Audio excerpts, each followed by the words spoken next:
Praise the Lord. இன்றைய வேத வார்த்தை ஆதியாகமம் 49ஆம் அதிகாரம் 25வது வசனம். உன் தகப்பனுடைய தேவனாலே அப்படியாயிற்று, அவர் உனக்கு துணையாயிருப்பார். சர்வ வல்லவராலே அப்படியாயிற்று, அவர் உயர வானத்திலிருந்து உண்டாகும் ஆசீர்வாதங்களினாலும் கீழே ஆழத்தில் உண்டாகும் ஆசீர்வாதங்களினாலும் ஸ்தனங்களுக்கும் கற்பங்களுக்கும் உரிய ஆசீர்வாதங்களினாலும் உன்னை ஆசீர்வதிப்பார். ஆமேன். யாக்கோபு தன்னுடைய குமாரனாகிய யோசேப்புக்கு சொல்லுகிற ஒரு பிளஸ்ஸிங்கை தான் இந்த இடத்துல நம்ம வாசிக்க கேட்கிறோம்.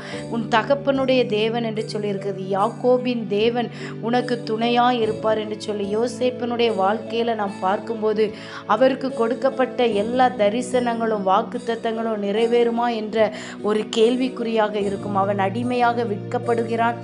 எகிப்தில் சிறைச்சாலை கைதியாக அநேக நாட்கள் அங்கு இருந்து வேதனைக்குள்ளாக இருக்கிறான்.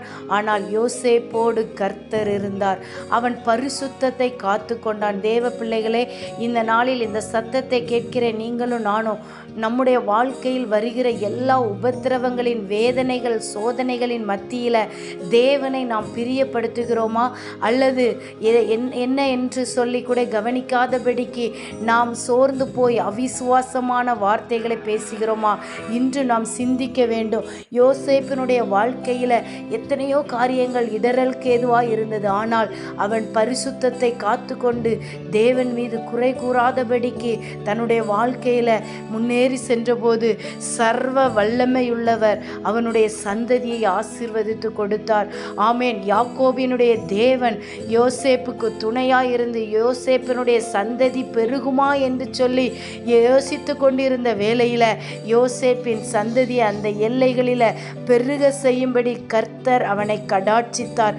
பூமிக்கெல்லாம் அதிபதி ஆவா என்று சொல்லி ஆண்டவர் வாக்கு கொடுத்ததை அவனுடைய சந்ததியை கொண்டு பெருக பண்ணினார்.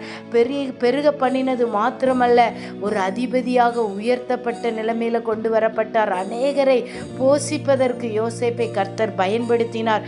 இதை கேட்கிற அன்பு பிள்ளைகளை, யாக்கோபின் சந்ததியாக இருக்கிற நீங்களும் நானும் கர்த்தருடைய செட்டைகளின் நிழலில் அவருக்குள்ள விசுவாசத்தோடு பரிசுத்தத்தை காத்து கொண்டு இருப்போமானால் நீங்களும் நாளும் பாதுகாக்கப்படுவோம். தேவ ஆசீர்வாதம் நம்முடைய எல்லைகளில் இருக்கும். கர்த்தர் நம்மளை ஒவ்வொரு நாளும் அவர் வழிநடத்த சித்தமுள்ளவராயிருக்கிறார். நம்மை வழிநடத்தி பரிசுத்த கானானை சேரும் வரை அவர் கூடவே இருந்து நடத்துவார். நம்பிக்கையை தளர விடாதிருங்க. பரிசுத்தத்தை காத்துக்கொள்ளுங்க. விசுவாசத்தோடு இருப்போம். ஆமேன். God bless you. Have a blessed day.